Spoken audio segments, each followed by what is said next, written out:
Atomic radius and effective nuclear charge. The atomic radius is the distance between the center of the atom, also known as the nucleus, from the valence electrons.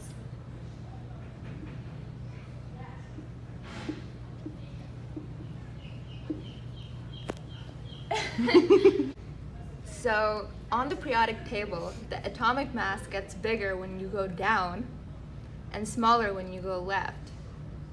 So the element with the biggest atomic radius is francium, that's right over here, and the smallest one is helium. An element with the most orbitals has the furthest distance between the nucleus and the outermost valence electrons. That's why smaller elements are harder to react than bigger elements are. So when the nucleus has more protons, the more positive the nucleus is, which makes the electrons more closer to the nucleus.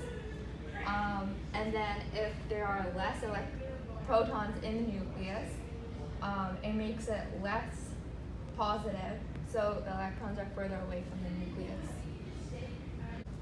So because of the attraction that atomic particles have, so positive, which are protons, and negative, that are electrons, they're more closer to the protons, and which means that they have a smaller atomic radius. So the more protons you have, the more electrons want to go close to it, as compared to the lithium, which has less protons, which makes the electrons not have that much of attraction, which makes it a bigger atomic radius. Okay, so I'm going to explain shielding electrons. So this is a Bohr model of the element beryllium, and the pink marshmallows are the neutrons, those are the protons, this is the electrons, and these are the valence electrons. Shielding electrons are these electrons that are closer to the nucleus than the valence electrons, and it is stopping the valence electrons from being pulled closer to the nucleus. It's acting as a shield, and the reason why they are important is because if we didn't have these and everything was just one shell, then everything would be reacting very easy. The reason why atomic radius is important is because if we didn't have, if atoms weren't different shapes, that would mean that the atomic radius would be the same for every atom, which would mean that every atom would have the same pull towards the nucleus.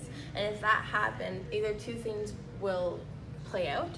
One is everything will just kind of react to each other because it will have maybe a weak atomic radius, and everything will react, and eventually just stuff will blow up, and that is not good. And the other option is that nothing will react because they might have a really small atomic radius, and we might not even be able to get water or anything like that, and that is also bad. So if atomic radius didn't exist, we'd be screwed. Thanks for listening.